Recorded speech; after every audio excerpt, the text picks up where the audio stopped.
সুপ্রিয় দর্শক মণ্ডলী, সেভেন রিং সিমেন্ট ফ্রন্টলাইনে স্বাগত জানাচ্ছি আপনাদের সবাইকে। দর্শক মণ্ডলী, আমাদের সঙ্গে রয়েছেন মিডিয়া ব্যক্তিত্ব ডক্টর আব্দুল নূর তুষার, এরপরে আছেন ঢাকা বিশ্ববিদ্যালয়ের গণযোগাযোগ ও সাংবাদিকতা বিভাগের অধ্যাপক শামীম রেজা। স্বাগত দুজনকেই। তুষার, আপনি জানেন যে 12ই ফেব্রুয়ারি নির্বাচন হতে যাচ্ছে, নির্বাচনের আয়োজন চলছে, নানা খবরাখবর আসছে বিভিন্নভাবে, কিন্তু এইসব খবর থেকে দেখা যাচ্ছে যে নির্বাচন একটা ভালো নির্বাচনের বা একটা সুষ্ঠু, অবাধ ও নিরপেক্ষ নির্বাচনের জন্য যে পূর্ব শর্ত দরকার, পূর্ব শর্তগুলো কি পূরণ হয়েছে কিনা এই নিয়ে একটা বিতর্ক আছে এবং কথাবার্তা হচ্ছে, মিডিয়াতেও লেখালেখি হচ্ছে। আপনি কীভাবে দেখেন একজন গণযোগাযোগের কী হিসাবে?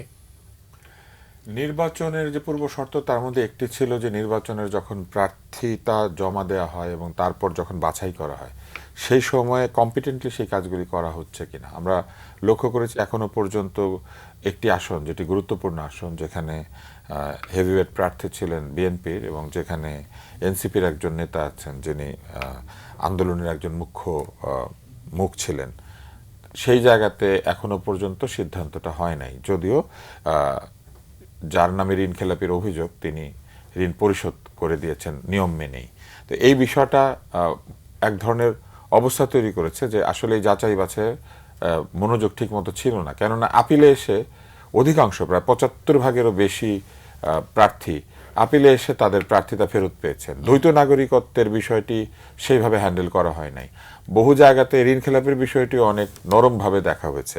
তো এই সব কারণে বাছাইয়ের সময় থেকেই বিতর্কটা শুরু হয়েছে। এর সাথে তফসিল ঘোষণার পরপরই শরীফ ওসমান হাদির মৃত্যু নিরাপত্তা বিষয়ক যে উৎকণ্ঠা ছিল সেটাকেও আরও জোরদার করেছে এবং এরপরে জায়গায় জায়গায় ছোট ছোট সহিংসতা এবং নির্বাচনের বাইরেও একাধিক জায়গাতে সন্ত্রাস এবং সহিংসতা মানুষকে আতঙ্কিত করেছে যে সামনে হয়তো আরও বড় কিছু অপেক্ষা করতে পারে। এর পাশাপাশি এসেছে বিভিন্ন সরকারি প্রতিষ্ঠানের কর্তা ব্যক্তিদের অথবা বিভিন্ন দায়িত্বশীল ব্যক্তিদের পক্ষপাতমূলক কথাবার্তা, বিতর্ক হতে পারে এরকম মন্তব্য, এবং অতি সম্প্রতি আমরা লক্ষ্য করেছি যে প্রার্থীরা বিভিন্ন জায়গায় গিয়ে বিরোধিতার সম্মুখীন হচ্ছেন। ডিম মারামারির যে বিষয়টি, এটি শুরু হয়ে গেছে।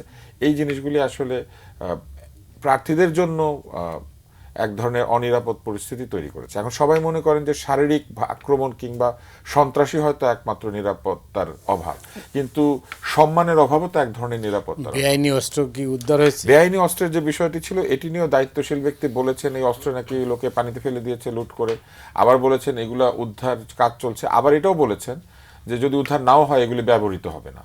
তো এইরকম একটি বক্তব্য কিন্তু তাদের যে সদিচ্ছা সেটাকেও বাধাগ্রস্ত করেছে। আর এর মধ্যে জঙ্গল সলিমপুরে আমাদের এলিট ফোর্স, তাদের উপরে যেভাবে এক ধরনের আমি বলবো যে আক্রমণ হয়েছে, সেটাও মানুষকে শঙ্কিত করেছে যে তারা যদি এইরকম পরাভূত হওয়ার মতো পরিস্থিতিতে চলে যান তাহলে নিরাপত্তা কে দিবে নির্বাচনের সময়। এরকম নানান প্রশ্ন মানুষের মনে এসেছে এবং তার সাথে যুক্ত হয়েছে আরেকটি অদ্ভুত কথা। এটা বলা উচিত স্বরাষ্ট্র মন্ত্রণালয়, বলেছে পররাষ্ট্র মন্ত্রণালয়। তারা বলেছেন যে নির্বাচনকালীন যদি কোনো সহিংসতা হয়, গণ্ডগোল হয়, এর জন্য আওয়ামী লীগই দায়ী। হওয়ার আগেই উনি বলে দিয়েছেন কেষ্টা তুই চোর।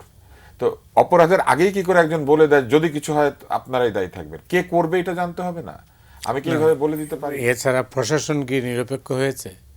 প্রশাসনের নিরপেক্ষতার বিষয়টি আসলে কাগজে কলমে তারা বলতে পারবেন, কারণ অন্তর্বর্তী সরকারের অধীনের প্রশাসন, আমরা নিরপেক্ষ, সবাই নিরপেক্ষ, কিন্তু কাগজে যা আছে কাজে সেটা মনে হচ্ছে না। এই জন্য যে প্রশাসনকে ঢেলে সাজানোর যে প্রক্রিয়াটা খুব দৃশ্যমানভাবে করা দরকার ছিল সেটা কিন্তু হয় নাই। নির্বাচনের আগে আমরা দেখি যে পুরো প্রশাসন একটা এমন রদবদল হয়, এলাকার মানুষ এলাকায় থাকে না, যার আত্মীয় স্বজনের মধ্যে অনেক বিএনপি, সে বিএনপি মানে জনপ্রিয় এরকম জায়গাতে থাকবে না, যার অনেক আত্মীয় স্বজন জামাতে আছেন তারা আবার জামাতের বড় নেতা ওইখানে দায়িত্ব পালন করেন না। এই জিনিসগুলো কিন্তু খুব চমৎকারভাবে করা হয়েছে এর আগে আমরা যখন তত্ত্বাবধায়কের অধীনে নির্বাচন দেখেছি, এবং তার মধ্যে সবচেয়ে বিতর্কিত হয়েছিলেন লতিফুর রহমান। কিন্তু লতিফ সাহেব কিন্তু একটা মানে ওলট পালট করে দিয়েছিলেন। তো সেই ওলট পালটের 10%ও কিন্তু আমরা এইখানে দেখতে পাই না। উল্টো বিভিন্ন জায়গা থেকে রিটায়ার্ড অফিসারদেরকে এনে যে এই কাজের মধ্যে নিয়োগ করা হয়েছিল এই প্রশাসনের কাজে, এই বিষয়টা এখনো একইভাবেই রয়ে গিয়েছে। এবং এই পুরনো অফিসাররা হয়তো অনেক কম্পিটেন্ট ছিলেন যার যার সময়ে, কিন্তু এই আধুনিক সময়ের যে টেকনোলজি থেকে শুরু করে যেসব প্রক্রিয়া চলে এসেছে আমাদের জীবনে, এই বিষয়গুলি সম্পর্কে কিন্তু তাদের অনবধানতা থাকাটাই, মানে তাদের না জানাটাই স্বাভাবিক। কিন্তু সেইখানেও আমরা খুব একটা মানে কোনো পরিবর্তনের ইশারা দেখি নাই। জি, অনেক ধন্যবাদ আপনাকে। শামীম, আপনি তো নিশ্চয়ই শুনলেন তুষার যেটা বলছেন, আমাদের লেভেল প্লেয়িং ফিল্ড, এটা কিভাবে নিশ্চিত করা যায়? এটা মানে কাগজে কলমে একরকম ধারণার বাস্তবে আর এক রকম। এবং এই ১-১১-র পর থেকে শব্দটা বেশি জনপ্রিয়। ১-১১-র আগে কিন্তু আমরা এত লেভেল প্লেইং ফিল্ড নিয়ে এই শব্দটা অন্তত শুনতাম না। এখন দেখুন, এটার খুব জটিলতায় না গিয়ে সাধারণ অর্থে আমরা কি বুঝি, যে প্রত্যেকে সমান সুযোগ পাবেন। কেউ প্রচার অভিযানের সময় ক্ষতিগ্রস্ত হবেন না, বাধাগ্রস্ত হবেন না। বড় দল দেখে কেউ বেশি সুবিধা, অন্যরা বেশি, পুলিশের কম সুবিধা, এগুলো থাকবে না। প্রশাসন কোনো রকম বায়াস হবে না। এগুলো কিন্তু একটা সাধারণ, আমরা বলতে পারি একটা চেকলিস্টের মতো, যেটা দেখে বোঝা যায় সবার জন্য মোটামুটি সুযোগ আছে। বাস্তবতা হলো ভাই, অনেক বড় দলের একটা প্রভাব থাকে। আপনি যতই লেভেল প্লেইং ফিল্ডের কথা বলুন না কেন, পুরনো দল, অনেক বড় সাংগঠনিক ক্ষমতা, অনেক সক্ষমতা আছে, অনেক ধরনের সম্পদ আছে, এরকম দলগুলো যখন মাঠে থাকে তখন আসলেই একেবারে সমান সুযোগ নিশ্চিত করাটা অনেক সময় কঠিন হয়ে যায়। আপনি চাইলেও সেটা পারেন না, কারণ তাদের প্রভাব পড়ে। তো তারপরেও আপনাকে লক্ষ্য রাখতে হবে যে প্রচেষ্টা আছে কিনা। যে কথা তুষার ভাই বলছিলেন, আপনি যদি প্রচেষ্টার দিক থেকে দেখেন, এখন বাছাইয়ের যে জের, সেটা এখনো শেষ হলো না। আর 2 সপ্তাহ পরে নির্বাচন। আপনি যাচাই বাছাইয়ের জের এখনো আছে, অর্থাৎ তার প্রভাব এখনো যাচ্ছে না। প্রতিদিন কম বেশি এটা নিয়ে আলোচনা হচ্ছে। তো নির্বাচনের 2 সপ্তাহ আগেও এই আলোচনাগুলো কেন চলবে? তার মানে আমাদের যে লিখিত যে নিয়মাবলীগুলো আছে সেটা দেখার ক্ষেত্রে এবং সেটা প্রয়োগের ক্ষেত্রে ঘাটতি ছিল। সেগুলো যদি হতো তাহলে এই আলোচনাগুলো তো অবশ্যই না, পরবর্তীতে উঠতো না। যদি লোকবলের প্রয়োজন হতো, নির্বাচন কমিশন লোকবল চাইতো, বা যারা এই দায়িত্বে আছেন তারা আরো লোক নিয়োগ করতে পারতেন। কিন্তু এগুলো তো অনেক দীর্ঘমেয়াদী আলোচনার বিষয়। দ্বৈত নাগরিকত্বের কি হবে, ঋণ খেলাপির প্রসঙ্গে কি হবে, আপনি লেখেননি অন্য অভিযোগ করেছে, সেটা কিভাবে আমলে নেওয়া হবে। তো এতগুলো ব্যতিক্রম জিনিস যদি চলতে থাকে এবং সেটা 2 সপ্তাহ আগেও যদি সংবাদ মাধ্যমে শিরোনাম হয়, তাহলে স্বাভাবিকভাবে আপনি নির্বাচনে মন দেবেন না, এগুলোর দিকে চিন্তা করবেন। অস্ত্র উদ্ধার কিন্তু এখনো, আমরা বলবো না যে অস্ত্র উদ্ধার করছে না। ছোট ছোট ভিডিও চিত্র আমরা দেখতে পাচ্ছি যে যারা দায়িত্বে তারা বলছেন অস্ত্র উদ্ধার করা হচ্ছে। কিন্তু যে পরিমাণ অস্ত্র লুট হয়েছে, বা আমরা যেটুকু ধারণা পাই যে অবৈধ অস্ত্র আছে, সেটা যদি দৃশ্যমানভাবে উদ্ধার না হয়, তাহলে আপনি আস্থা ফিরে পাবেন কিভাবে? এবং যে কথা উনি চমৎকারভাবে বলেছেন, কোথায় আছে, থাকলে ব্যবহৃত হবে না, আপনাকে কে বলেছে? এটা ব্যবহার তো বড় কথা না, এই গ্যারান্টি কে দেবে? গুলি ছোড়া তো বড় কথা না, অস্ত্র আছে এটাই তো একটা বড় বড় ভীতি তৈরি করতে পারে। এবং আপনি যেটা বললেন যে লেভেল প্লেইং ফিল্ড, এটা কার পক্ষে ব্যবহৃত হবে আর কার বিপক্ষে ব্যবহৃত হবে না, এটা তো আপনি নিশ্চয়তা দিয়ে বলতে পারবেন না। এরপর আসুন যে নিরাপত্তা যে একটা বলয় তৈরি করা, আমরা যে একটা ধারণা পাই, পুলিশ তো পুরোপুরি পুনর্গঠিত হয়নি, কিন্তু বাস্তব একটা বিষয়। যৌথ বাহিনী মাঠে আছে, যৌথ বাহিনী অনেকদিন ধরে মাঠে আছে। এবং বাস্তবতা হলো যে যৌথ বাহিনী যখন নামে, তার যে একটা শক ইফেক্ট থাকে, যে অত্যন্ত প্রশিক্ষিত, অস্ত্র পরিচালনায় অভ্যস্ত, কারোর প্রতি ওরকম কোনো তাদের পক্ষপাত নাই, দয়ামায়া কম, এরকম একটা বাহিনী যখন, আমি দয়ামায়া কম মানে নেতিবাচক অর্থে বলছি না যে তিনি কাউকে চেনেন না, পুলিশ তো চেনে সবাইকে, সবসময় আমাদের পাশেই থাকে। ফলে এতদিন পর্যন্ত তারা মাঠে আছেন, যে ওর যে একটা প্রভাব, একটা ফেয়ার ফ্যাক্টর বা শকওয়েভ কাজ করে, সেটা কিন্তু কমে গেছে। অনেক জায়গাতে আপনি দেখবেন যে তাদের সাথে দ্বন্দ্বে যাচ্ছে, নানা রকম অবস্থা সেখানে তৈরি হচ্ছে। তো এই দুটোকে মিলে কিভাবে নিরাপত্তা বলয় তৈরি করা হবে মাঠে, সেটাও কিন্তু কর্তৃপক্ষ জোর গলায় বলতে পারছেন না, যে দেখো এইভাবে এরা কাজ করবে, এখানে এখানে থাকবে। আবার একটা জিনিস খেয়াল করেন, তার সাথে যোগ হয়েছে অনলাইন তৎপরতা, বিচিত্র রকম।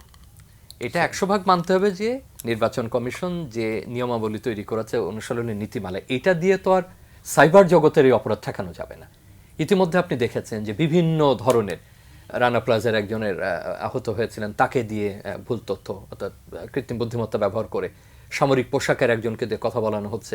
অতি সম্প্রতি একটা ইংরেজি দৈনিক বাংলাদেশের বরেন্দ্র অঞ্চলের একটা জায়গা থেকে বের করেছে যে 30টা বা 40টা এই ধরনের ভিডিও কোনো না কোনোভাবে তারা ছাড়ছেন। তাতে বোঝা যাচ্ছে একটা বিনিয়োগ আছে কোনো জায়গা থেকে। না হলে বাঙালি অবশ্য টিকটকে বেশ এগিয়ে আছে, নোবেল পুরস্কার না পাই, টিকটকে যদি কোনো পুরস্কার থাকে সেটা আমরা পেয়ে যেতে পারি। কিন্তু এটা কিন্তু তার চেয়ে অগ্রবর্তী, যে এই যে চরিত্র নাই, নির্বাচনে দাঁড়াননি, এমন একটা চরিত্র পাওয়া গেছে, তার মুখ দিয়ে কথা বলানো হচ্ছে। তো সব কিছু মিলে প্রাথমিকভাবে আমাদের বিনোদন দিলেও আমরা তো মনে করছি এটা খুব সিরিয়াস ব্যাপার না। কিন্তু কত কোটি মানুষের বিশ্বাস করছেন, কত কোটি মানুষের বিভ্রান্ত হচ্ছেন, কত জেনে এটা। এই নির্বাচন কমিশন কি এই যে ডিজিটাল ক্যাম্পেইনের কথা বললেন, এটা রোধ করার মতো ক্ষমতা রাখে নির্বাচন কিনা? কমিশন যখন সংলাপ করেছিলেন, আমি নিজেও একটা সংলাপে উপস্থিত ছিলাম, সেখানে আমরা সাইবার সেলটার কথা বলেছিলাম যে আগাম এটা করুন। হঠাৎ করে তো নির্বাচন কমিশন এই ধরনের বিশেষজ্ঞদের নিয়োগ দিতে পারবে না, আপনি আউটসোর্স করুন, বিশেষজ্ঞদের আনান। আমরা যতটুকু বাইরে থেকে দেখে বুঝতে পারছি, আমি ভেতরের পুরো আমার জানা নেই, তাতে তারা ভেতরে প্রশিক্ষণ দিচ্ছেন যারা এর সঙ্গে যুক্ত থাকবেন। কিন্তু আমাদের তো দুটো অ্যাপ্রোচ আছে। একটা হচ্ছে এটার সাইকোলজিক্যাল বা এডুকেশনাল অ্যাপ্রোচ, সেটা দীর্ঘমেয়াদী কাজ। আপনি বছর পর বছর সারা জীবন তাকে গণমাধ্যম সাক্ষরতা দিয়ে যাবেন কোনটা ভালো কোনটা মন্দ। আর একটা হচ্ছে কারিগরিভাবে এটাকে করা। আমাদের যতটুকু জানা আছে কারিগরিভাবে এটা করা খুব কঠিন।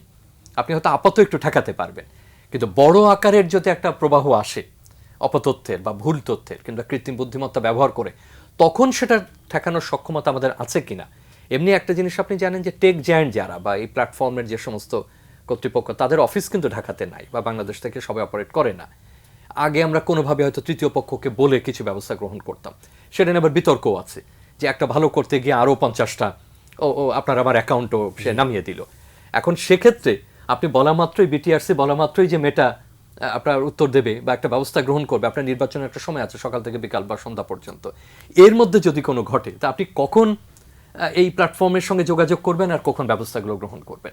তো সেই চ্যালেঞ্জ যে নির্বাচন কমিশনের একার পক্ষে নেওয়া সম্ভব সেটা বলছি না, কিন্তু অন্তত দৃশ্যমান কি আছে বা তারা কি কি করছেন সেটাও যদি জানাতেন, আর যদি জানানোটা গোপনীয় হয় অন্তত আশ্বস্ত করতে পারতেন যে আমরা ব্যবস্থা নিচ্ছি, আপনাদের চিন্তিত হওয়ার কারণ নেই। কারণ এখন পর্যন্ত যতগুলো চিহ্নিত হয়েছে দেখবেন যে গণমাধ্যম বের করেছে বা আমাদের যারা এগুলো নিয়ে কাজ করেন, ফ্যাক্ট চেক করেন বা অন্যান্য যাদের প্রযুক্তিগত সহায়তা আছে, আমরা কিন্তু কর্তৃপক্ষের দিক থেকে পাইনি যে আমরা 30টা বা 40টাকে চিহ্নিত করেছি, আমরা আরও তৎপরতা চালাচ্ছি, কিন্তু তারা প্রশিক্ষণ দিচ্ছেন।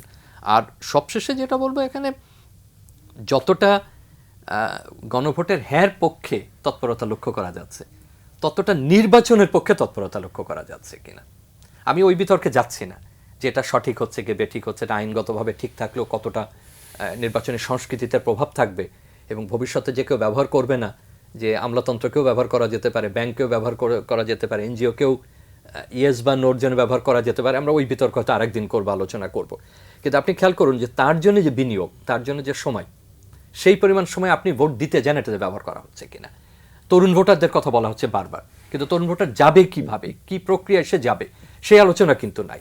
এবং একই রকম ওই দিন যে জাতীয় নির্বাচন, যেটা দিয়ে একটা সরকার গঠিত হবে নতুন, এবং আপনি যে সংস্কারের কথা বলছেন সেটা তো শুধু রেফারেন্ডাম দিয়ে হবে না, গণভোট দিয়ে হবে না, দুটোই হবে, সেখানেও কিন্তু একটা ঘাটতি আছে। তো সবগুলো যদি এক জায়গায় করেন, আমি হতাশা ব্যক্ত করছি না যে নির্বাচন হবে না বা এরকম, কিন্তু নির্বাচনের জন্য যে একটা আস্থার জায়গা দরকার, নির্বাচনের জন্য যে একটা ইতিবাচক মনোভঙ্গি প্রয়োজন, যে আপনি প্রস্তুত, আপনি যাচ্ছেন, সেই জায়গাটা কিন্তু পুরোপুরি তৈরি হচ্ছে না। এবং আমাদের তো একটা পুরনো ভীতি আছে যে ১/১১-র সময় তফসিল ঘোষণার পরেও বড় আকারের পট পরিবর্তন ঘটে যায়, রাজনৈতিক পরিবর্তন ঘটে যায়। সুতরাং এগুলো আমাদের কিছুটা অমূলক হলেও পুরনো স্মৃতি মনে করিয়ে দেয়। আর তার সঙ্গে তো গুপ্ত নামক যে বিষয় যুক্ত হয়েছে সেটা নতুন মাত্রা যোগ করেছে। এখন কে প্রশাসনে গুপ্ত, কে পুলিশ বাহিনীতে গুপ্ত, বা কে বিশেষ নিরাপত্তার দায়িত্বে গুপ্ত, এইটা তো আর একটা নতুন ধরনের উপসর্গ। এখন আপনি ভালোভাবে রদবদল করেছেন, তো সবকিছু মিলে হাওয়া বোধ করা যাচ্ছে, কিন্তু পুরোপুরি বসন্তের হাওয়া না, মানে মাঝে মধ্যে কেমন জানি একটু পরিবর্তন লক্ষ্য করা যাচ্ছে। বসন্তের হাওয়া না, এটা অনেকটা মিরপুরের কাছে আমিন বাজারে সিটি কর্পোরেশনের একটা জায়গা আছে, কখনো কখনো হাওয়াটা ওইখান থেকে আসছে বলে মনে হচ্ছে, মানে অনেক ধরনের গন্ধযুক্ত হাওয়া, পরিবর্তনশীল হাওয়া। আপনি দেখেন যে যদি বলে দেয় যে অস্ত্র ব্যবহৃত হবে না নির্বাচনের সময়, আমরা বিশ্বাস করলাম, তাহলে কোনো কিছু ব্যবহৃত হলে এটা আওয়ামী লীগ করবে, এইটা যখন বলে তার মানে কি অস্ত্রগুলো আওয়ামী লীগ খুঁজে পেয়েছে, ওরা সেগুলো ব্যবহার করবে? এগুলো তো কথা পলিটিক্সে, মানে এই কথাগুলি আমাদেরকে করে কি মনে করিয়ে দেয় যে তারা আসলে মনোযোগী না, যারা নিয়েছিলেন এগুলো লুট করেছেন সে তাদেরকে খুঁজে বের করে তাদেরকেই তো গ্রেপ্তার করাটা বেশি কিন্তু জরুরি। সাধারণ মানুষ তো শঙ্কিত। সাধারণ মানুষের এই শঙ্কা দূর করার জন্য আস্থা নির্মাণের যে প্রচারণা সেটা নাই। আমি লক্ষ্য করেছি যে তারা অনেক বেশি পরিমাণে গণভোটের জয় বিজয় নিয়ে কথা বলছেন, এবং যে পক্ষটি গণভোটের পক্ষ নিয়েছেন তাদের রাজনীতির সাথে গণভোটের একটা বিরোধিতা আছে, এবং সেই বিরোধিতার জায়গাটাও কিন্তু ভোটারদেরকে তারা পরিষ্কারভাবে বলছেন না। যেমন একজন ব্যক্তি কখন অসদাচরণ করে, কিংবা একজন ব্যক্তি কখন ফ্যাসিবাদী হয়ে ওঠে। সে কি প্রকৃত ধার্মিক হলে এই কাজটা করতে পারে? মানুষের অধিকার হরণ করা, দুর্নীতি করা, ব্যাংক লুট করা পারে না। তাহলে ধর্মের শাসন দিলেই তো ফ্যাসিবাদ ঠেকানো যায়। কিন্তু ধর্মীয় দল বলছে যে না, ফ্যাসিবাদ ঠেকানোর জন্য জুলাইয়ের সনদ এবং মানুষের বানানো আইন দরকার।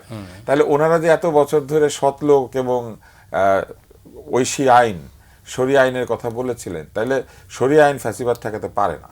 এখন তো তারা সরে আইন থেকে সরে যাচ্ছে। হ্যাঁ, তাহলে এই যে সরে গেলেন, তাহলে তারা সরে সরে গেছেন মুখে বলছেন, কিন্তু আইনে তো তাদের না, মানে তাদের কিতাব তো যে change তাদের হয়নি। যে গঠনতন্ত্র সেখানে কোনো পরিবর্তন নাই। ফলে এই যে শামীম যেটা বললাম, আমার ছোট ভাই, আমরা একসাথে বিতর্ক করেছি, আমরা একই দলে ছিলাম, মালয়েশিয়া গিয়েছিলাম, আমরা অনেক জিতেছিলাম, তো আজকে ভালো লাগছে। কিন্তু মজার ব্যাপার দেখেন, মনে হচ্ছে এখনো আমরা একই রকম জায়গাতে আছি। সেটা হচ্ছে যে এই যে দলগুলি তাদের আপনি যেটা বললেন যে এই জুলাই সনদ নিয়ে, যে জুলাই সনদ তো এনসিপি সই করেন। হ্যাঁ, এনসিপি সই করে না, এবং এই পক্ষটি বারবারই বলার চেষ্টা করছে গণভোটের পক্ষে গিয়ে যে গণভোট দিলে ফ্যাসিবাদ আটকানো যাবে। কিন্তু গণভোট দিলেই কি আসলে ফ্যাসিবাদ আটকানো যায়, নাকি ফ্যাসিবাদী আচরণ না করার মধ্যে দিয়ে দলগুলি ফ্যাসিবাদ আটকাতে পারে? ফ্যাসিবাদের নমুনা কি ছিল? ফ্যাসিবাদ একটা দল বানিয়েছিল, সিপি গ্যাং। তারা ইন্টারনেটে কেউ গেলে গালিগালাজ করতো, সেই গালিগালাজ কি বন্ধ হয়েছে?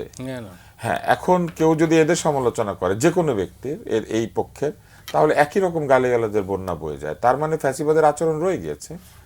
মানুষজনকে মিথ্যা অভিযোগে অথবা ভুয়া অভিযোগে বন্দি করে নিয়ে আটকে রাখা, এটা কি বন্ধ হয়েছে? বন্ধ হয়নি। মিথ্যা ব্যবহার করে রাজনীতিতে প্রতিপক্ষকে ঘায়েল করার যে প্রবণতা, সেটা কি বন্ধ হয়েছে? হয়নি। এবং অবাস্তব প্রতিশ্রুতির ফুলঝুরি দিয়ে ভোটারদেরকে ঠকানো, সেটার প্রক্রিয়াও কি বন্ধ হয়েছে? সেটাও হয়নি। নিজের দলের গঠনতন্ত্র পরিবর্তন না করে তারা সংবিধান বদলায় ফেলতে পারছেন। নিজের দলের গঠনতন্ত্রটা বদলে জুলাই সনদের মতো কি তারা করতে পেরেছেন? তারা তো সেটা করেন নাই। এবং তারা জুলাই সনদে স্বাক্ষর করেছেন, এবং জুলাই সনদে 5% নারী সদস্য থাকবেন সংসদে, সেইভাবেই যেন তারা অন্তত 5% প্রার্থী দেন। অতি সামান্য 5%, মানে 300 আসনে প্রার্থী দিলে 15 জন। এই 15 জন নারী সদস্য দেওয়ার বেলায় তারা সম্পূর্ণভাবে হাত গুটিয়ে নিয়েছেন। কেন? তারা জুলাই সনদে স্বাক্ষর করে এই সনদ বাস্তবায়ন করার জন্য 1000 কোটি টাকার ভোট, 1000 কোটি টাকার বেশি শুধু বরাদ্দ করা হয়েছে নির্বাচন কমিশনকে 2-1 দিন আগে। এত 1000 কোটি টাকা জনগণের পকেট থেকে নিয়ে খরচ করে ফেলতে পারছেন, আর নিজের দল থেকে জুলাই সনদের সামান্য ব্যাপার যেটা বলা হয়েছে যে এই নির্বাচনেই করবেন, তারা ওইটাই অঙ্গীকার করেছেন। সেই অঙ্গীকারটাও তারা রক্ষা করেন নাই। যারা এই জুলাই সনদকে দেওয়া অঙ্গীকার এই নির্বাচনেই রক্ষা করেন না, তারা আবার বলছেন আমরা জুলাই সনদ বাস্তবায়ন করে বাংলাদেশকে একেবারে ফ্যাসিবাদ মুক্ত গণতান্ত্রিক করে ফেলবো। এটা কি আসলে সম্ভব? আমরা কি এটা বিশ্বাস করতে বাধ্য হব? তার মানে যেটা দাঁড়িয়েছে, নির্বাচনের একটা বড় ফ্যাক্টর হচ্ছে নির্বাচনের যে পক্ষগুলি অংশ নেবে তারা তাদের যে কথাবার্তা, প্রতিশ্রুতি, তাদের যে রাজনৈতিক কার্যক্রম, সেটার মধ্যে দিয়েও নির্বাচনকে একটি সেরা নির্বাচনে পরিণত করবে। কিন্তু আমরা দেখছি যে ওই গুপ্ত রাজনীতি, গুপ্ত কথাবার্তা, এমন প্রতিশ্রুতি যে প্রতিশ্রুতি সাধারণ মানুষও বুঝবে যে এটা আসলে পালন করা সম্ভব না, এরকম প্রতিশ্রুতি তারা দিয়ে যাচ্ছেন। তারা এইসব প্রতিশ্রুতির মধ্যে দিয়ে নির্বাচনে জনগণের কাছে ভোট চাইছেন। তো একদিকে তারা গণভোটের পক্ষে বেশি প্রচারণা করছেন, সরকারকে দেখলে মনে হচ্ছে গণভোটে সরকার দাঁড়িয়েছেন, গণভোটের পক্ষ হচ্ছে সরকার। কিন্তু এটা তো জনগণের অধিকার, সে হ্যাঁ বলবে না না বলবে। সরকার একটা প্রস্তাব জনগণকে কেন দিয়েছেন? জনগণ চাইলে যেন না করতে পারে। সরকার তো এটাতে হ্যাঁ বলেই দিয়েছেন। তো যে জিনিস সরকার হ্যাঁ বলেই দিয়েছেন, সেই জায়গাতে জনগণ যেন চাইলে না বলতে পারে, সেই পরীক্ষায় আসলে এটাকে পাঠিয়েছেন। কিন্তু সরকার যেভাবে এসেই লোকজনকে অটো পাস করিয়ে দিয়েছিলেন, ক্ষমতা থাকলে কিন্তু এই অটো পাসের বিধান সম্বলিত এই জুলাই সনদকেও তারা অটো পাস করিয়ে দিতেন। কেননা জুলাই সনদে গণভোট হয়ে যাওয়ার পরে সংসদ যদি এটাকে ঠিক মতো কার্যকর করতে নাও পারে, এটা নির্দিষ্ট সময় পরে কিন্তু এটা নিজে নিজে কার্যকর হয়ে যাবে। তো এই অটো পাসের যে বিধান সম্বলিত যে জুলাই সনদ, সেই অটো পাসের পক্ষে সরকার তো অলরেডি অটো পাস করিয়ে দিয়েছেন। এটা দেওয়ার পরে জনগণকে কেন তারা এইভাবে প্রচারণার ঝড় বইয়ে দিয়ে কেন বাধ্য করার চেষ্টা করবেন যে হ্যাঁ বলতে? এবং সবচেয়ে ভয়ঙ্কর যে কথাটা বলা হচ্ছে, জনগণ যদি একটি বিষয়ে না বলে, সেই না বলার অধিকার নাকি গোলামির পক্ষে চলে যাওয়া। জনগণ তার স্বাধীন মতামত দিবে, সেটা যেখানে দিবে ওইটাই আজাদি। জনগণ যেই দিকে ভোট দিবে ওইটাই জনগণের আজাদি। জনগণের সার্বভৌমত্ব প্রমাণ হয় এইভাবে যে জনগণ যেই দিকে বলবে ওইটাই সঠিক। তাহলে নায়ের দিকে জনগণ ভুল আর হ্যাঁ দিকে জনগণ ঠিক Who gave them the right to say that? Well Shamim, আমরা তো এই একটা নির্বাচন কমিশনের জন্য কিন্তু আমরা লড়াই করেছি দীর্ঘদিন, কিন্তু আমরা কাঙ্ক্ষিত কমিশন কি পেয়েছে এই নিয়ে একটা বিতর্ক ইতিমধ্যেই শুরু হয়েছে, যেখানে একটা ভোটে তাদের কিন্তু টেস্টই হয়নি এখন তো। সেটা হচ্ছে যে নির্বাচন কমিশন কতটা স্বাধীন আর কতটা পরাধীন। এটা বলা খুব কঠিন, কারণ নির্বাচন কমিশন থেকে যারা বিদায় নেন বা চলে যান তারা সাধারণত আত্মকথা লেখেন না। মানে যদি তারা প্রত্যেকে একটা করে অটোবায়োগ্রাফি লিখতেন তাহলে মোটামুটি একটা ধারণা নেওয়া যেত। কিন্তু এই মুহূর্তে তো দুইজন প্রধান নির্বাচন কমিশনার জেলখানায়। হ্যাঁ, ওইটা এখন জেলে তো আর লেখার হয়তো সুযোগ পাচ্ছেন না তারা। তো এই সাধারণত কমিশনগুলো, বিশেষ করে নির্বাচন কমিশন, এমন অবস্থা তৈরি হয়েছে যে একসময় আপনার মনে আছে যে বাংলাদেশের স্বরাষ্ট্রমন্ত্রীর দায়িত্বকে পালন করবেন কিনা এই নিয়ে একসময় সন্দেহ দেখা দিয়েছিল, যে পরিস্থিতি এমন কেউ আর স্বরাষ্ট্রমন্ত্রী হতে চাইবেন না দলে। তো ভবিষ্যতে এমন হবে নির্বাচন কমিশনার খুঁজে পাওয়া যাবে না যে কে এটা দায়িত্ব নেবে, কারণ এটা শেষে যে পরিণতিটা ঘটছে সেটা কারোর জন্যই সুখকর না। এখন ওই আপনার প্রশ্নের উত্তরে যদি এভাবে বলি যে আসলে এরা যে চাপে থাকেন নাকি স্বেচ্ছায় চাপ গ্রহণ করেন নাকি যেটুকু দায়িত্ব এখন তো দেওয়া চাপ আছে থাকার কথা ছিল না, এখন তো আমরা বলেছি যে এটা স্বাধীন, নাকি যা দায়িত্ব পালন করবার কথা থাকে সেটার ব্যাপারে তাদের কোনো অস্থিরতা কাজ করে বা স্পষ্টতা কাজ করে, সেটা আমাদের জানা নেই। একই সঙ্গে এবার এটাও বেশ কৌতূহল জায়গা নিয়ে যে এবার সবাই মিলে কমিশনকে দোষারোপ করছে। তাতে কিন্তু আবার এটা অন্য একটা যুক্তিতে আসা যেত, তাহলে কমিশন ভালো বাকিরা তাদের সাথে মত মিলছে না, ফলে কোন দিকে? অন্য সময় আমরা কমিশনকে দোষ দিই, এখন সবাই আবার কমিশনকে দোষ দিয়ে করছে রাজনৈতিক দলগুলো। তাহলে কোথাও একটা ব্যবধান আছে যে যখন রাজনৈতিক দলগুলোর পক্ষে না যায় তখন কমিশনের দোষ হয়, আবার যখন অন্য ক্ষেত্রে তো ব্যত্যয় আছেই তার বিভিন্ন। সুতরাং এই প্রশ্নের আমার কাছেও স্পষ্ট কোনো উত্তর নাই, এবং যতক্ষণ নির্বাচন না হচ্ছে উত্তর দেওয়াটাও খুব কঠিন, বা তারা দায়িত্ব না ছাড়ছেন আমাদের আলোচনা করারও সুযোগ নেই। যেটা অন্যর একটা প্রসঙ্গে যদি একটু যাই, যে আলোচনা তো সেভাবে করছিলেন, আপনি ইশতেহারের দিকে খেয়াল করেন, এখনো কোনো দল ইশতেহার প্রকাশ করেনি। নির্বাচনের 2 সপ্তাহ বাকি, আপনি ব্যাপক আলোচনা করছেন কত কোটি নতুন ভোটার, তরুণ ভোটার কখনো দেননি, বিভিন্ন মার্কিন শব্দ শোনা যাচ্ছে, সুইং ভোটার ইত্যাদি ইত্যাদি, যে তারাই একটা বিরাট পরিবর্তন আনবেন, কেউ বলছে নারীরা পরিবর্তন আনবেন, কেউ বলছে তরুণ যুব পুরুষরা পরিবর্তন আনবেন, কিন্তু দলের ইশতেহার নাই। সম্ভবত বিএনপি ভাবছে আগে জামাতেরটা দেখি, জামাত ভাবছে যে বিএনপিরটা আসুক, এনসিপি তো আমরা জানি না যে তারা কী ধরনের লিখবে না লিখবে, এরকম আরও অন্যান্য দল আছে। একটা ইশতেহার হলেও জনগণ তো একটা পড়ারও একটা কিছু পায়, চিন্তা করার পায়, যে না ঠিক আছে এই দল এটা এটা করবে। আমরা জানি যে ইশতেহার অনুযায়ী চলেন আমাদের রাজনৈতিক দলগুলো সরকার গঠন করলে, কিন্তু একটা বাইন্ডিং ডকুমেন্ট তো অন্তত আলোচনা তো করা যায় যে না এটা নিয়ে করেন। এবং যেটা উনি একটু আগে বললেন যে আপনি তো অটো পাস দিয়েই রেখেছেন 200 কতদিন পর এটা বাস্তবায়ন হবে, তাহলে এটা নিয়ে এত হইচই করার তো কোনো 6 মাস সম্ভব, 6 মাস। 180 দিন। কিন্তু দলের ইশতেহারটা তো আমরা এই মুহূর্তে গুরুত্ব দিয়ে দেখতে পারতাম। আমরা যে আলোচনা করছি তাতে কিন্তু এইটা না যে আমরা নির্বাচনের পক্ষে না, বা আমরা একবারও বলছি না যে নির্বাচন প্রয়োজন না। আমরা প্রথম দিন থেকেই বলছি যে রাজনৈতিক সরকারের কাছে ক্ষমতা হস্তান্তরের নির্বাচনই এই মুহূর্তে আমাদের সবচেয়ে বড় উদ্দেশ্য। আমরা এক রাতে সব সংস্কার করতে পারবো না, কিন্তু নির্বাচনের কোনো বিকল্প নেই, এটা লাগবেই। এটা নাহলে সংসদ হচ্ছে না, আপনি কোনো কিছু পাশ করতে পারছেন না, কোনো সংস্কারে আপনি আসলে যেতে পারছেন না, সেখানে ইশতেহার নাই। তাহলে নির্বাচনকে ঘিরে যে চিন্তা ভাবনা সেটা কল্পনার ডালপালা কেন জন্মাবে না? যে 2 সপ্তাহ হয়ে গেছে আপনি এখন ইশতেহার দিচ্ছেন না, ইশতেহার তো এখন মুদ্রণও করা লাগে না, আপনি অনলাইনে দিলেও আমরা দেখতে পেতাম, পরবর্তীতে তারা হয়তো মুদ্রণ করতেন।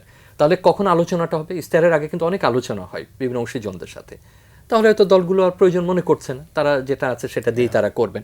আবার খেয়াল করুন, এই তাড়াহুড়ো করে শেষ মুহূর্তে সরকার অনেকগুলো অধ্যাদেশ জারি করছেন, এবং তার মধ্যে বেশ কিছু একনেক সংক্রান্ত অধ্যাদেশের বিষয় আছে। আমি সঠিক কিনা জানি না, আজকে শুনলাম যে গণমাধ্যম সংক্রান্ত তারা দুটো অধ্যাদেশের খসড়া তারা তৈরি করেছেন। তাহলে যদি দাপ্তরিকভাবে ধরে নিই যে আপনি আর 15 দিন বা 20 দিন আছেন আনুষ্ঠানিকভাবে দায়িত্বে, এর মধ্যে আপনাকে এতগুলো কেন অধ্যাদেশ জারি করতে হচ্ছে? অধ্যাদেশ তো পরবর্তীতে নাও রাখা যেতে পারে, তারাই করে যাচ্ছেন, সব কাজ তাদেরকে কেন করতে হবে? তাহলে আপনি যদি সেই আস্থা না রাখতে পারেন, যেভাবে আপনি, আমরা আগেই বলে নিয়েছিলাম যে হ্যাঁ ভোট সরকার এইভাবে প্রচার অভিযান করতে পারে কি পারে না, সরকারি কর্মকর্তাদের দিয়ে এটা অনেক দিন পর্যন্ত আলোচনা চলবে, সেটা আরেকটা আলোচনা দাবি রাখে। কিন্তু জনগণের যে সার্বভৌমত্ব, যেটা উনি বললেন, আমি যদি বলি তার যে এজেন্সি, তার যে চিন্তা, আপনি যার নামে বিপ্লব করছেন, যার নামে প্রতিদিন আপনি জীবন দিয়ে দিচ্ছেন, সে তাহলে কোনো সিদ্ধান্ত গ্রহণের অবস্থায় রাখে না। আপনি তাকে জানান, তার মানে রাজনৈতিক দল তাকে ইশতেহার দিচ্ছে না যে আমি কি করতে চাই। তার মধ্যে বড় একটা দল, আপনি এই মুহূর্তে খেয়াল করেন যে ওই হ্যাঁ বা না নিয়ে তার কোনো আলোচনাই নেই। আবার এনসিপি হ্যাঁ নিয়ে প্রচুর প্রচারণা করছে।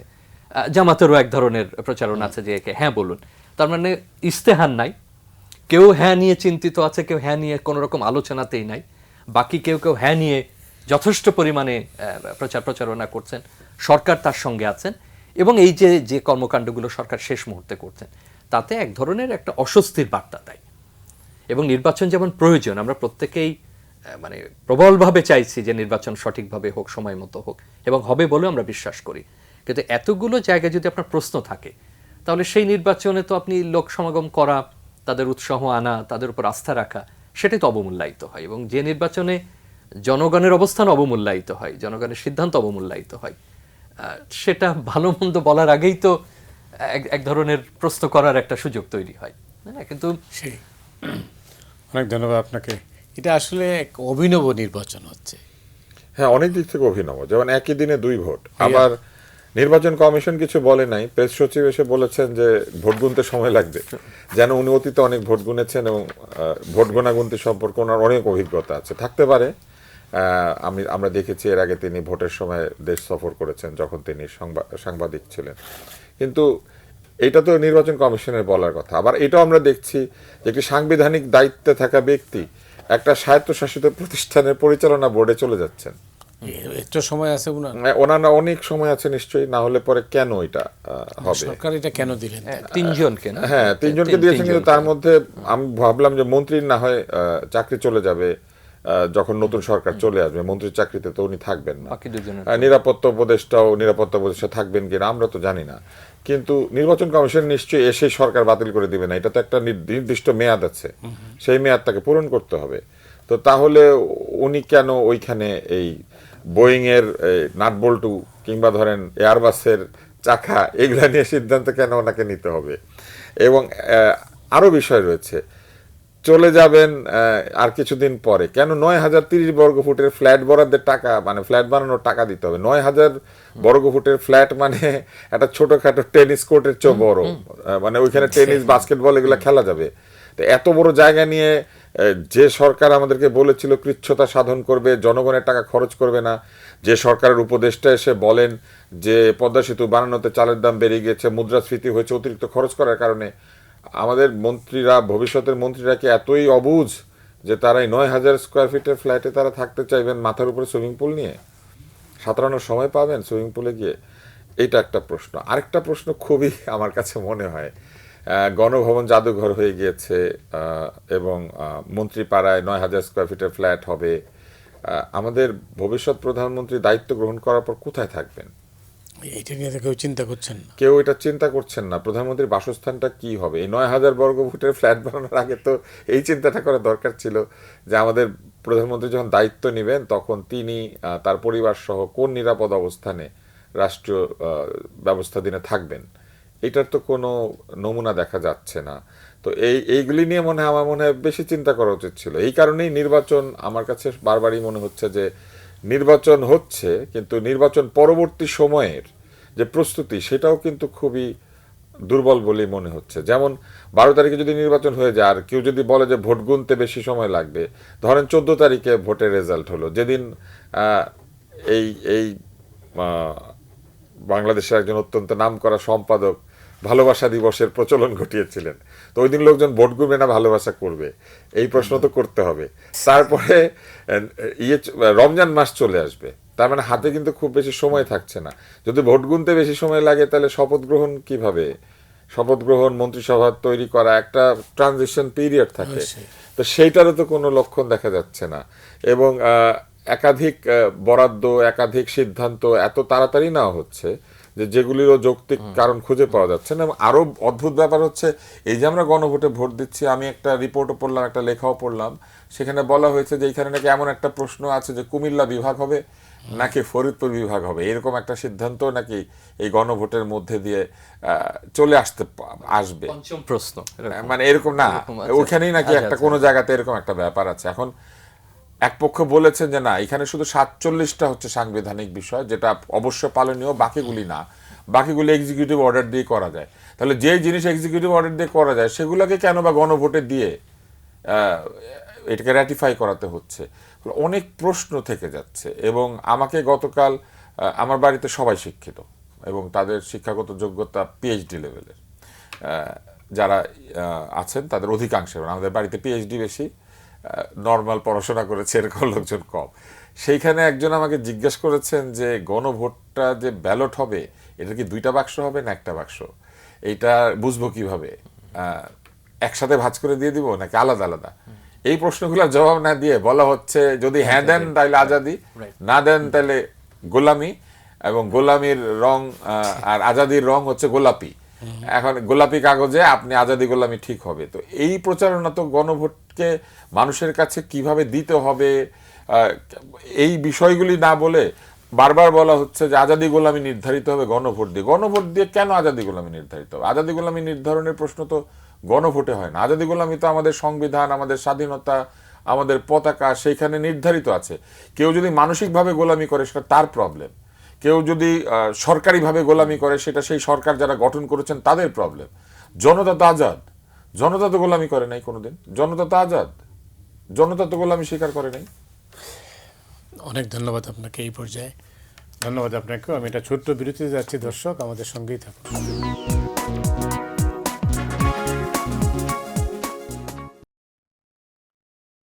সুপ্রিয় দর্শক মণ্ডলী, আপনারা দেখছেন ফ্রন্টলাইনে আমাদের সঙ্গে রয়েছেন ডাক্তার আব্দুল নূর তুষার এবং ডক্টর শামীম রাজা। শামীম রাজা, এখন আপনার কাছে আসি, যেটা হচ্ছে নির্বাচন নিয়ে অনেক কথা হলো।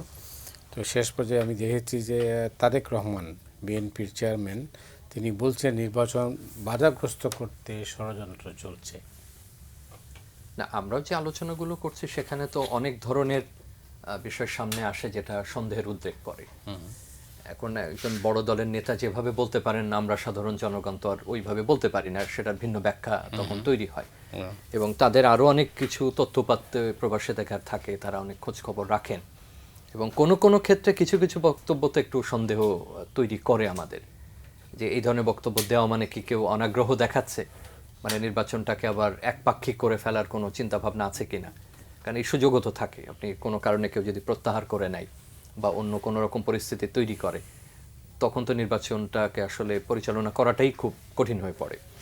আর ছোট ছোট কয়েকটা বিষয় আমার কাছে যেটা মনে হয় যে আমরা যদি ধরে নিই 12 তারিখে আমাদের নির্বাচন অনুষ্ঠিত হবে, আমরা সেই ইতিবাচক দৃষ্টিভঙ্গিও রাখি। একটা হলো পোস্টাল ব্যালট নিয়ে অনেকগুলো ইস্যু উঠেছে, সেটা নির্বাচন কমিশনকে নিরসন করতে হবে। যে এটা প্রাপ্তির একটা ব্যাপার আছে, এটা গণনার বিষয় আছে, এটা সংরক্ষণের ব্যাপার আছে, এবং সেটা কিভাবে কার্যকর হবে এটা নিয়ে কিন্তু বিভিন্ন ধরনের আলোচনা আছে। সবগুলো আলোচনা যে ভিত্তি আছে আমি সেটা মনে করি না, কিন্তু নির্বাচন কমিশনকে আরও স্পষ্টভাবে বলতে হবে যে এইভাবে ব্যালটটা দিচ্ছেন, এইভাবে সেটা সংগৃহীত হচ্ছে, এইভাবে সেটা সংরক্ষিত হচ্ছে, এবং পরবর্তীতে এইভাবে গণনা করে সেটা যুক্ত করা হবে। আর আমি কয়েকটা বিষয় একটু খুব দ্রুত বলি, যে নির্বাচনে আমাদের বড় নিরাপত্তার প্রসঙ্গে যেটা আলোচনা করছিলাম, আমাদের নারী ভোটারদের ব্যাপারে আমাদের বিশেষ মনোযোগ দেওয়া প্রয়োজন আছে। আমাদের কোটি কোটি নারী ভোটার দীর্ঘদিন নির্বাচনহীনতার কারণে হোক, পরিবেশের প্রতিকূলতার কারণে হোক, নারীরা কিন্তু ভোট দিতে যাননি অনেকে। সুতরাং তাদের নিরাপত্তাটা দেখতে হবে। এই নিরাপত্তা কিন্তু আমরা অন্য যে নিরাপত্তা বলছি তার চাইতে হয়তো বাড়তির প্রয়োজন হতে পারে। প্রান্তিক জনগোষ্ঠীর জন্য অতিরিক্ত নিরাপত্তার প্রয়োজন হতে পারে, এবং সেটা কিভাবে দেবে, এটা যে প্রচুর পুলিশ মোতায়েন করেই নিরাপত্তা দেওয়া যাবে এমন কি মনে করছি না। সেটা দলগুলোর দায়িত্ব আছে, নির্বাচন কমিশনও সেই পথ বাতলে দিতে পারে যে কিভাবে অতিরিক্ত নিরাপত্তা নিশ্চিত করা যায়। জনগণকে আপনি হ্যাঁ ভোট না ভোটের বিপরীতে ভোট দিতে উদ্বুদ্ধ করা। একটা প্রজন্ম ভোট দেয়নি, এবং কারো কারো বয়স 35-40 হয়ে গেছে, সে কোনো ভোটই দেয়নি, স্থানীয় সরকারে দেয়নি, জাতীয় নির্বাচনে দেয়নি।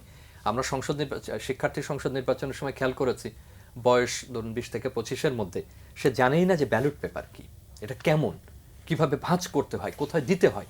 এটা কিন্তু তার এমন না যে সে ইচ্ছা করে এই কাজটা করছে, তার অভ্যস্ততাই তৈরি হয়নি। এমনকি কেউ কেউ প্রশ্ন করছে কিভাবে ঢুকতে হয়, কোথায় বাক্স থাকে। এখন অনেক প্রশ্ন আছে, কি একটা দেবো, দুটো দেবো, একটা বাক্সে, দুটো বাক্সে। আমার কাছে মনে হয় যে এই প্রচারটা দরকার, যে এটা এই নির্বাচন, এটা গুরুত্বপূর্ণ, এটা আপনার ভোটটা দিতে হবে, আপনি এইভাবে। এটা লজ্জার তো কোনো কিছু নেই, আমরা একটা প্রজন্ম ভোট দিতে অভ্যস্ত হইনি, তবে আমাকে তো আবার বলার প্রয়োজন হতেই পারে। এবং নির্বাচন কমিশন কয়েকটা ব্যাপারে একটু স্পষ্টীকরণের দরকার আছে। বিশেষ করে আমরা যে সাইবার অনিরাপত্তার কথা বলছিলাম, আমার মনে হয় যে এই প্রশ্নটা উঠছে, তাদের দিক থেকে বলা উচিত তাদের প্রস্তুতিটা কি, তারা কতটুকু পারবেন, কতটুকু আমাদের উপরে তারা দায়িত্ব দিচ্ছেন। যতটুকু তাদের সক্ষমতা আছে বাকিটা আমরা রাজনৈতিক দলগুলোকে বলবো, জনগণকে আহ্বান করব। সুতরাং এই ব্যাপারটা আমি মনে করি যে নির্বাচনের আগে খুব জরুরি। এবং প্রশাসন নিয়ে যে প্রসঙ্গগুলোর কথা উঠছে সেটারও একটা ব্যাখ্যা প্রয়োজন। বিভিন্ন সময় আলোচনা হচ্ছে প্রশাসন এর পক্ষের লোক, ওর পক্ষের লোক। এখন একজন ভোটারের পক্ষে, জনগণের পক্ষে, তরুণের পক্ষে তো সম্ভব না যে প্রশাসনে কে আছে, সে কোন পক্ষের, পুলিশে কে আছে, কোন পক্ষের। নির্বাচনী প্রক্রিয়াকে যেমন প্রশ্নবিদ্ধ করে, বাধাগ্রস্ত করে, অস্বস্তি তৈরি করে, তেমন তাকেও কিন্তু নাগরিক হিসেবে অবমূল্যায়ন করে। সে কেন এই পরিস্থিতির মুখোমুখি হবে? নির্বাচন কমিশন ব্যাখ্যা দিক যে না, এখানে গুপ্ত বলে কোনো কিছু নেই, আমরা এই প্রয়োজনে এদেরকে করেছি, প্রয়োজনে আবার আমরা পরিবর্তন করলেও করতে পারি, কিন্তু আশ্বস্ত করতে হবে। আর সবশেষ হলো নির্বাচনের অব্যবহিত পরের যে নিরাপত্তা, সেটা খুব গুরুত্বপূর্ণ হয়ে উঠতে পারে। যে নির্বাচন শেষ হলেই যে নিরাপত্তা বলয় উঠিয়ে নিতে হবে তা কিন্তু না। নির্বাচনের পরে সহিংসতা হওয়ার সম্ভাবনা থাকে, সাংঘর্ষিক অবস্থা হওয়ার সম্ভাবনা থাকে। তো একই কথা বলবো যে প্রার্থীকে যেমন রক্ষা করতে হবে, যারা ভোট দিচ্ছে তাদেরকেও রক্ষা করতে হবে। ওই ট্যাগিংয়ে যাওয়া যাবে না যে এই পাড়া বা মহল্লা অমুককে ভোট দিয়েছে, এর কারণে জিততে পারিনি, অতএব চলো ওকে এক হাত আমরা দেখিনি। যেমন নারীদের প্রান্তিক জনগোষ্ঠীকে রক্ষা করার কথা বলছি। অতএব নির্বাচনের পুরো প্রক্রিয়ার সময়, নির্বাচন পূর্ব, নির্বাচনের দিন এবং নির্বাচনের পর এই নিরাপত্তা বিধান করতে হবে, এবং যে জায়গাগুলো প্রশ্ন উঠেছে, অস্পষ্টতা রয়েছে, সেগুলোকে স্পষ্ট করতে হবে। অনেক ধন্যবাদ আপনাকে তুষার। জি, যেটা যে নিরাপত্তার কথাটা বললেন, এটা তো সবসময় আমাদের এটা উদ্বেগের আমাদের কারণ। দেশের একটি মানে ক্রমাগত সমস্যা। তো এই সমস্যা কিন্তু- থেকে বের হয়ে আসতে হবে তো। এই সমস্যা থেকে বের হয়ে আসার জন্য যেটি খুব বেশি দরকার ছিল সেটা হচ্ছে পুলিশকে এই যে সময়টা পাওয়া গিয়েছে তার মধ্যে পুনর্গঠন করে ফেলা এবং পুলিশের মনোবলকে চাঙ্গা বাড়িয়ে তোলা, চাঙ্গা করে রাখা। কিন্তু আমরা লক্ষ্য করেছি সেই দিকে খুব একটা মনোযোগ দেওয়া হয়নি। একটা বিষয় আমি জানি না, কারণ আমরা শরীফ ওসমান হাদির জানাজার দিনও দেখেছি যে কয়েক লাখ লোক রওনা দিয়েছিল সংসদে ঢোকার জন্য। সংসদের যে ক্ষতি হয়েছিল সেটা কি মেরামত কাজ শেষ হয়েছে এবং সেটা কি আবার আগের মতো অবস্থায় চলে এসেছে? যেখানে সংসদে একটা আসছে এসে যাচ্ছে এবং সংসদের অধিবেশন তো খুব দ্রুত সময়ের মধ্যে আহ্বান করতে হবে। তাহলে সেই সংসদের যে আমি শুনেছি যে পিএ সিস্টেম, মাইক্রোফোন সব নাকি লোকজন নানানভাবে ক্ষতিগ্রস্ত করেছে, তো সেটা কি ঠিকঠাক করা হয়েছে কিনা এটাও তো আমরা আসলে জানি না। তারপরে পোস্টাল ব্যালটের বিষয়ে বিশদ আলোচনা করা হয়েছে। একটা জিনিস খুব আমার কাছে অদ্ভুত মনে হয়েছে যে সরকার নির্বাচন সংক্রান্ত সকল ব্যয় তো করবেন আসলে নির্বাচন কমিশনের মাধ্যমে। নির্বাচনের খরচ তো বাইরে থেকে করা যাবে না। আপনি প্রার্থীকে বলে দিচ্ছেন 25 লাখ টাকার বেশি খরচ করতে পারবি না, কিন্তু বিভিন্ন স্বায়ত্তশাসিত প্রতিষ্ঠান, সরকারি প্রতিষ্ঠান, ব্যাংক, অন্যান্য যেসব প্রতিষ্ঠান, এমনকি এনজিও, বেসরকারি বিশ্ববিদ্যালয়, এই সব জায়গাতে যে হ্যাঁ না ভোটের প্রচারণা করা হচ্ছে, এই অর্থ কি এর বাইরে নাকি এর ভিতরে?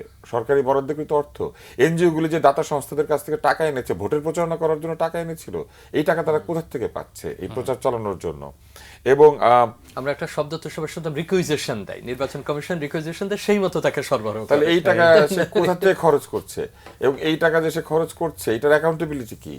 এটা কি খাতে কিভাবে দেখানো হবে যে এই টাকাগুলি খরচ হয়েছে এবং আমরা হ্যাঁ না ভোটের পক্ষে গেছি? এবং আমাদের ভোট হয় সিলে, আমরা সিল দেই।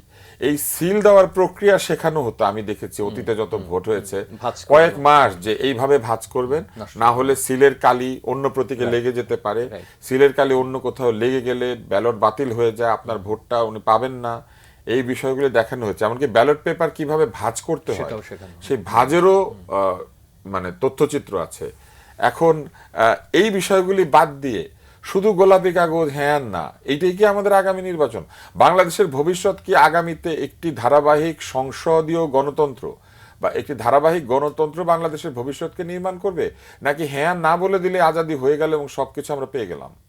এই মীমাংসাটাই তো হচ্ছে না, কারণ মনে হচ্ছে যেন হ্যাঁ না বলে দেওয়াটাই আমাদের কাজ, বাকি কাজ তো অটোমেটিক হবে, অটো পাস। কিন্তু বিষয়টা তো তা না। একটা সংসদ তৈরি করতে হবে যে সংসদে আমাদের প্রতিনিধিরা প্রকৃতই আমাদের প্রতিনিধি হবেন এবং তারা সেখানে গিয়ে নির্ভয়ে তাদের যে সংসদীয় সার্বভৌমত্ব সেইটা রেখে আমাদের সার্বভৌমত্ব নিশ্চিত করবে। কোনটা আগে, গণভোট না সংসদ? অবশ্যই সংসদ আগে, কেননা এই গণভোটের আইনি ভিত্তি নাই। এই গণভোটকে আইন সিদ্ধ করতে হলে একটা নির্বাচিত সংসদ এসে এই গণভোটের আইনি প্রক্রিয়া যে ঠিক হয়েছে এইটাকে ঠিক বলতে হবে, কেননা বাংলাদেশে কোনো গণভোটের আইন নাই। এবং এই গণভোটের যে প্রচারণার কাগজ তার মধ্যে একটা আমি পেয়েছি যেখানে লেখা আছে আপনি হ্যাঁ ভোট দিলে বাংলাদেশে গণভোট চালু হবে, মানে গণভোট দিতে পারবেন, কারণ গণভোটের আইন নেই। তো আমি গণভোটই দিচ্ছি গণভোটকে চালু করার জন্য, তাহলে এই গণভোটটা কোত্থেকে হলো? এইটা হলো একটা আদেশে, কিন্তু এই আদেশটাও যে বৈধ, এই বৈধতা দিতে হবে কিন্তু একটা সংসদকে। এবং এই আদেশটা যে সংবিধানের অধীনে দেওয়া হয়েছে সেখানে বলা হয়েছে সংবিধানে পরিবর্তন আসতে পারে এরকম কোনো আইন করার অধিকার কিন্তু কোনো দলের বা কোনো সরকারের নাই, এটা সংসদেই করতে হবে এবং 2/3 সংখ্যাগরিষ্ঠতায়। সেক্ষেত্রে এই পুরো বিষয়টার মধ্যে একটা প্যাচ আছে। সেই কারণে অবশ্যই সংসদ নির্বাচন আগে, সংসদ ডিসিশন নিবে যে কি হবে এবং কি হবে না, সংসদ ঠিক করবে যে কোনটা আইন এবং কোনটা আইন নয়। সরকার কি তাহলে সংসদ নির্বাচন চান না? না, ওনারা চান, কিন্তু তাহলে তারা তো হাতেই আছে। ওনাদের মনের ইচ্ছা মতো আমার মনে হচ্ছে ওনাদের ইচ্ছা অনুযায়ী সবকিছু হোক, এইটাও তারা চান। দুইটা একসঙ্গে করে ফেলেছেন তারা, কিন্তু জনগণের ইচ্ছা অনুযায়ী হবে। তাদের কাজ হচ্ছে প্রভাবকের কাজ, তাদের কাজ হচ্ছে অনুঘটকের কাজ। জনগণ নির্বাচন চায়, তারা নির্বাচনটা আয়োজন করে দিবেন। জনগণ একটি সার্বভৌম সংসদ চায়, তারা সেই সংসদটা তৈরি হওয়ার জন্য পরিবেশ তৈরি করে দিবেন। এটা অনেকটা বিয়ে বাড়ির মতো, যে রান্না করে সে মেনু ঠিক করে না, মেনু ঠিক করে জনগণ, ঠিক করে যে সে কাচ্চি খাবে না পোলাও খাবে। যে রান্না করে তার কাজ হচ্ছে ঠিক মতো রান্না করে জায়গা মতো সেটা সার্ভ করা, যাতে সেটা পাওয়ার পরে খেতে খেতে পান চিবাতে চিবাতে লোকে বলে ভাই খানাটা খুব ভালো হয়েছে। ওই ভালো নির্বাচন করাটা তাদের কাজ। নির্বাচনের রায় হ্যাঁ হবে না হবে, বিএনপি জিতবে না এনসিপি জিতবে, এগুলো বলা তাদের কাজ না। কিন্তু তারা এইখানে পক্ষ নিয়েছেন, এবং নিয়েছেনই না শুধু, তারা ঘন ঘন মানুষকে এরকম তথ্য দিচ্ছেন যে তরুণরা জিতলে ভালো হবে, তরুণ আনা দরকার। কি দরকার কি দরকার না এটা তরুণরা গিয়ে বলবে, তরুণরা তো ভোটে দাঁড়িয়েছে, তারাও অন্য ভোটার প্রার্থীর মতোই। আপনি দ্বারা আপনার সাথে যদি কোনো তরুণ প্রতিদ্বন্দ্বিতা করে, আপনার বয়স আর তার বয়স তুলনীয় না, সে যে পদটা চেয়েছে ওই পদের জন্য আপনি উপযুক্ত নাকি সে উপযুক্ত, এইটা হিসাব, এবং সেই উপযুক্ততার সিদ্ধান্ত নেবে জনগণ। কিন্তু সেই জায়গাতে তো জনগণকে মনে করা হচ্ছে জনগণ দুধের শিশু, তারা কিছু বুঝে না। এবং আরো বিষয় আছে, সরকারি কর্মকর্তাদের যখন আপনি ভোটের প্রচারণায় যুক্ত করবেন কোন একটি পক্ষে, তখন তাকে আপনি আসলে সুযোগ করে দিচ্ছেন সে যাতে ভোটের পক্ষে কথা বলতে গিয়ে তার নিজের পছন্দ অপছন্দের কথা বলে ফেলতে পারে। এই সরাসরি প্রচারণায় তো সরকারি কর্মকর্তা নিযুক্ত হওয়ার কথা না। সরকারি কর্মকর্তার যেটা করার কথা সেটা হচ্ছে ভোটটাকে নিশ্ছিদ্র নিরাপত্তার মধ্যে নিরপেক্ষভাবে সকল জনগণের জন্য সমান সুযোগ দিয়ে যে কোনো মার্কায় ভোট দেওয়ার স্বাধীনতা দেওয়ার কথা। কিন্তু এখানে বলেই দেওয়া হচ্ছে এই মার্কায় দিলে এরকম হবে, ওই মার্কায় দিলে এরকম হবে, এবং এখানে জনগণকে যুক্ত না করে এখানে যুক্ত করা হয়েছে সরকারি প্রশাসনকে, সরকারি সিস্টেমকে, মেশিনারিকে। সরকারি মেশিনারি তো এই কাজ করার কথা না। সরকারি মেশিনারি ঠিক রাখবে ভোটের দিন ওইখানে বিদ্যুৎ সরবরাহ, পানির সরবরাহ, মাঠের নিরাপত্তা, রাস্তা নিরাপদ রাখা, যারা ওইখানে কাজ করছেন তাদের নিরাপত্তা দেওয়া। শুধু তাই না, প্রচুর পরিমাণে এটা বলা হচ্ছে বা একটা গুজবও হতে পারে যে কোটি কোটি বোরকা তৈরি করা হচ্ছে। তাহলে আমি মনে করি যে রাজনৈতিক দলগুলির পোলিং অফিসারদেরকে অবশ্যই নারী পরিচয় এটি নিশ্চিত করার জন্য নারী পরীক্ষাকারী প্রত্যেক ভোটিং সেন্টারে রাখতে হবে, যেখানে নিশ্চিত হতে হবে যে যিনি ভোটার আইডি কার্ডটা এনেছেন তিনি প্রথমত নারী, এবং দ্বিতীয়ত তার ভোটার আইডি কার্ডের চেহারার সঙ্গে ওই এনআইডি কার্ডের চেহারার সঙ্গে ওই নারীর চেহারার মিল আছে। আর সেই এনআইডি যদি ডুপ্লিকেট হয়, যাই হোক, এই প্রশ্নের জবাব আপনারা অন্য একদিন খুঁজবো। অনেক অনেক ধন্যবাদ তুষার আপনাকে, ধন্যবাদ শামীম রেজা আপনাকেও। দর্শক মণ্ডলী আজ এ পর্যন্তই, আপনারা সবাই ভালো থাকুন।